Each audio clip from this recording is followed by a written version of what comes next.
Herzlich willkommen zu einer neuen Runde Age of Empires. Heute T90 gegen Hoang.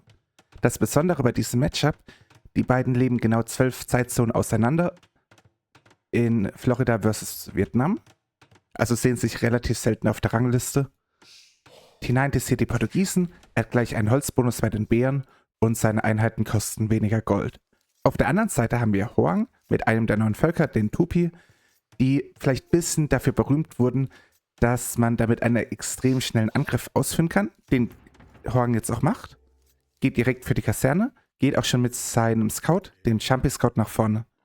Dieser Jumpy Scout ist quasi wie die Adlerkrieger eine neue Einheit für die südamerikanischen Völkern und findet jetzt das erste Wildschwein von ihm. Läuft jetzt zum Dorfzentrum, bekommt eine Salve ab, findet jetzt die Bären und scoutet ihn weiter. Währenddessen hat er schon einen weiteren Jumpy-Speer gebaut.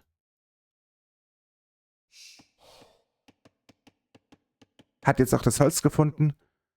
Kann jetzt die 90 Nerven bei den Rehe zum Dorfzentrum pushen. Und kann jetzt erstmal sich wieder um seine Wirtschaft kümmern. Da die Jumpys so schnell sind, ist es quasi Meta geworden, dass man sich immer großzügig zuwollt. Eventuell sogar noch früher den Webstuhl macht. Aber wenn man sich so zuwollt, kann man den Webstuhl noch ein wenig nach hinten verzögern. Währenddessen holt sich jetzt Hoang auch noch das nächste Wildschwein rein. Muss jetzt auf die Bäume im Dorfzentrum gehen, weil er das Holz hier in die Kaserne verbraten hat. Und wir kriegen langsam ein normales Spiel. Die Idee bei den neuen Jumpys, der neuen Einheit, ist, dass man die ab der Feudalzeit eigentlich gut mit Kavallerie kontern kann, aber die gleichzeitig noch etwas mehr Rüstung haben gegen Bogenschützen. Und der Vorteil jetzt für Hoang, da er jetzt 2 hat, kann er natürlich mit beiden gleichzeitig Rehe pushen. Spart sich dann vielleicht auch die eine oder andere Sekunde Zeit. T90 ist jetzt auf dem Weg zur Feudalzeit. Hoang, dadurch, dass er so früh auf die Kaserne und die weiteren Jumpys gegangen ist, dauert es bei ihm noch ein wenig länger. Hat jetzt hier eine Siedlung.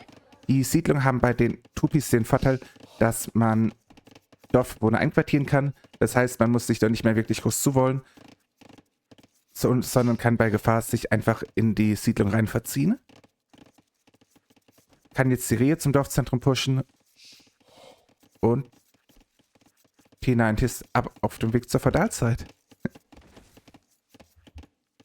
Mauert sich jetzt hier komplett wieder zu, weil die Geschwindigkeit super gefährlich ist von der neuen Einheit. Damit möglichst nichts passiert, geht jetzt für den Stall. Die Idee ist dann wahrscheinlich zuerst mal 3, 4 Kavallerie zu haben und damit dann die Jumpys zu besiegen, beziehungsweise weit genug von der eigenen Basis wegzuhalten.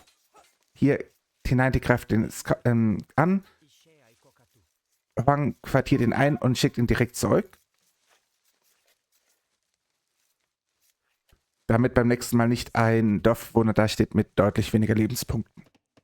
Auf der anderen Seite hat er hier eine Siedlung direkt am Gold und Holz gebaut. Die Siedlungen haben den Vorteil, dass diese für Mühlen, Bergarbeiterlager und Holzfällerlager gelten. Kann jetzt hier beides gleichzeitig machen. Ist sogar nicht wirklich angreifbar. Kann vielleicht hier noch die Stelle zumauern und ist dann soweit sicher. T90 jetzt am Scouts bauen und Hoang ist jetzt auch in der Feudalzeit. Macht jetzt den Webstuhl. Dadurch, dass er immer einquartieren kann, hat er es ja bisher nicht gebraucht. Geht jetzt sogar für die Schmiede. Quartiert ihn rechtzeitig aus, bevor er hier angreifen kann. Macht jetzt hier die Lücke noch zu. Hat jetzt hier seine Jumpys hier noch umherlaufen.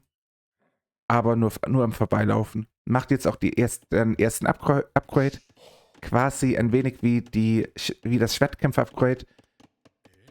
Nur in diesem Fall kriegen die Jumpys auch noch eine Rüstung mehr. Die 90 greift hier wieder an. Und plopp, die Dorfbewohner sind wieder im Haus. So wie man früher mal Fangen gespielt hat. Und gehen wieder raus. Hat aber jetzt nicht aufgepasst, hat jetzt die erste Dorfbewohnerin verloren. Geht wieder rein.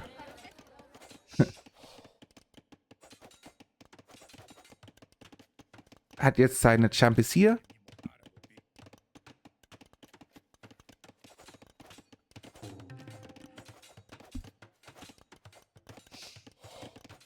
Und T90 kann jetzt gerade nur das Haus hier oben angreifen. Huang hat mittlerweile 500 Nahrung. Schielt wahrscheinlich in Richtung Ritterzeit. Baut sogar noch ein, zwei weitere Champi Runner. Das ist die Feudalzeit-Version. Passt jetzt aber nicht ganz auf. Geht sogar noch auf die Rüstung. Aber die Rohstoffe deuten schon Richtung Ritterzeit hin bei ihm.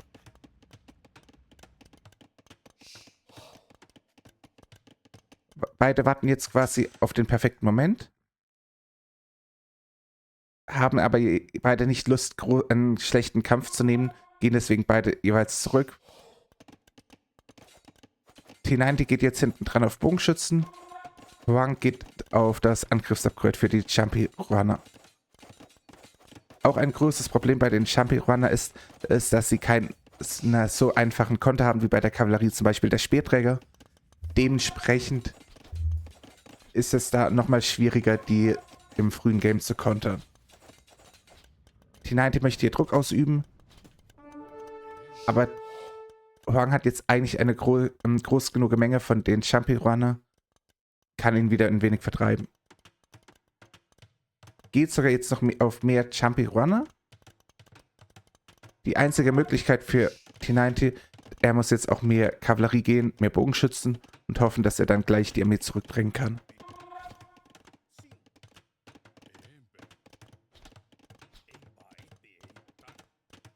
Aktuell hat Huang 3 Rüstung und ist jetzt sogar auf dem Weg zur Ritterzeit. Hat 9 von den Champis gebaut.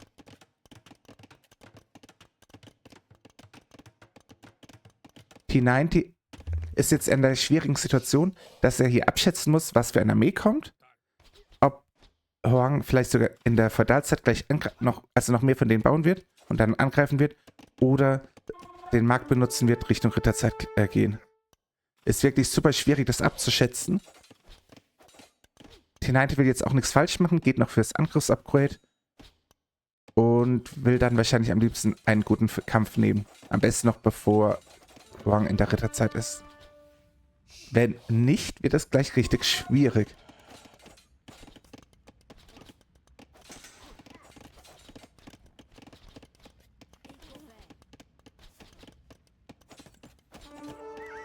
Huang stapelt hier auf wenigen Feldern seine Armee.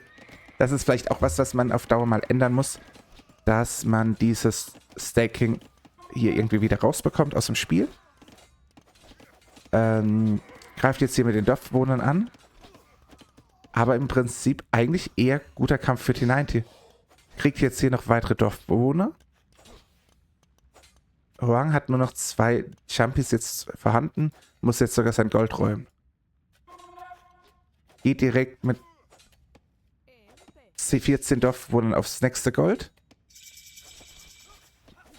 Jetzt in der Feudalzeit angekommen, gibt es das nächste Upgrade zum Champi-Krieger.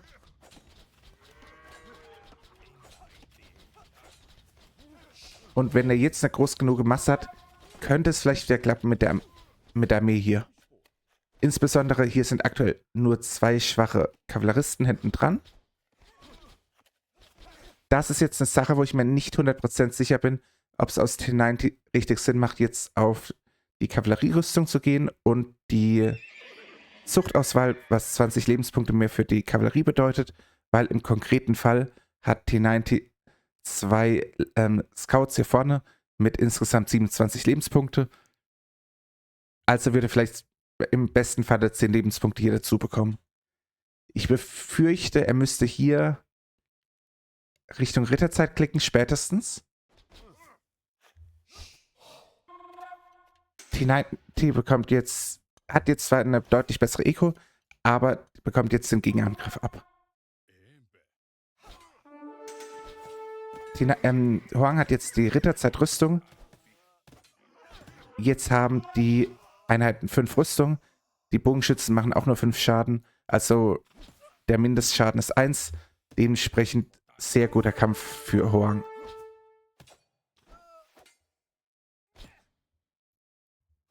Die Scouts sind ein klein wenig besser, aber auch nicht wirklich sehr gut. Und Hoang kann wohl die Armee clearen. Die letzten 2 Bogenschützen, 2 neue Scouts als Verstärkung. Aber die Scouts machen hier auch nicht so viel Schaden. Die 2 Rüstung helfen da auch schon gut weiter.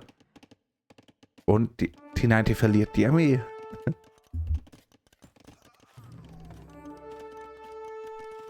Kann jetzt hier unter dem Dorfzentrum laufen. Dorfzentrum macht 6 Schaden. Er hat 5 Rüstung. Kann da also aktuell problemlos nach unten drunter durchlaufen. Und sich jetzt hier eine Stelle suchen, die er angreifen kann. Währenddessen ist ein Bogenschützen hier hinten. Sorgt dafür, dass nicht alle gleichzeitig bei Gold arbeiten können. Wobei, Hoang hat es gerade gemerkt. Greift mit 6 Dorfbewohnern den Bogenschützen an. Der jetzt wegläuft. Aber die Armee ist immer noch stark genug. Oder wenn man jetzt wirklich auf viele Scouts gehen würde. Das kleine Problem bei T90... Okay, er hat jetzt einen zweiten Stall gebaut.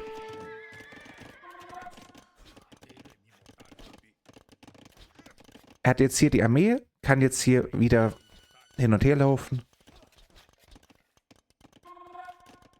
Und hat hier immer noch den Bogenschützen. Nervt hier ein klein wenig beim Gold. Aber ein Bogenschützen macht ja auch nicht wirklich viel Schaden. Vor allem, weil dieser den Berg gerade hochgeschossen hat. Aber er bekommt wenigstens den Dorfbewohner. Auf der anderen Seite gibt es jetzt hier die nächsten Champis, die hier nachlaufen.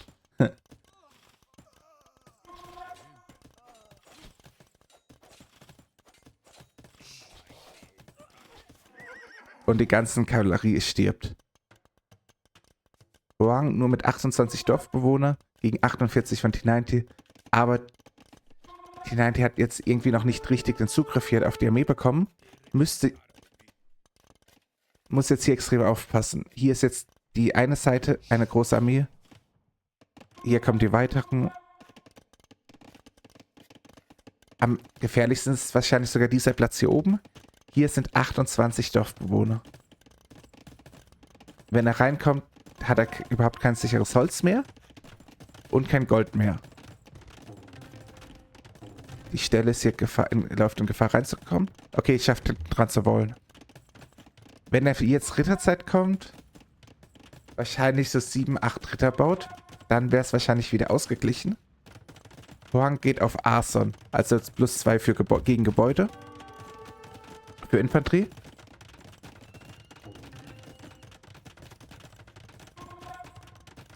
Und T90 evakuiert das Holz.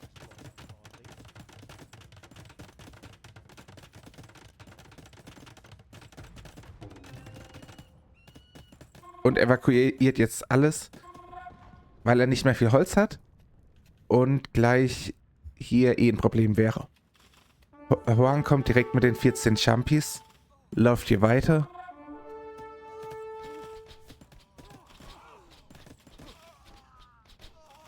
Und kann weitere Dorfbewohner besiegen. Hat jetzt hier eine richtig schöne Menge an Bogenschützen. Das Problem, die machen nur einen einzigen Schaden. Also ziemlich wirkungslos. Verliert gerade unterm Dorfzentrum alles.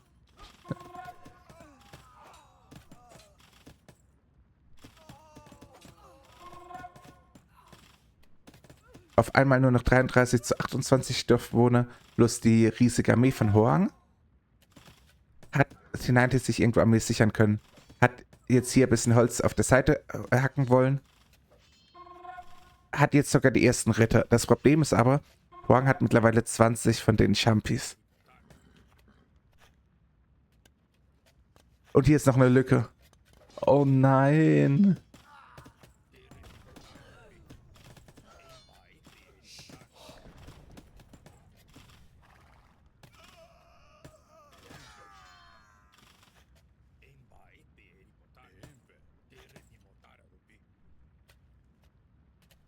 Hoang hat jetzt komplette Kontrolle hier oben über das Gold. Und T90 called es. Richtig gut gespielt von Hoang. Man könnte auch sagen, dass vielleicht das neue Volk etwas zu stark ist, insbesondere die Jumpies. Aber die sollen wohl irgendwann in der nächsten Zeit wieder genervt werden. Ich wollte jetzt hier vor allem deswegen das Spiel noch zeigen, weil es jetzt hier nicht um die dunkle Zeitversion geht, sondern um die Ritterzeitversion, die mit einem guten Timing-Vorteil, wenn man zum Beispiel weniger Bergarbeiterlager, Holzfällerlager oder Mühlen bauen muss, richtig brutal werden kann. Deswegen war das mal mein Ziel. Wenn es euch gefällt, dann freue ich mich über einen Daumen hoch und bis zum nächsten Mal.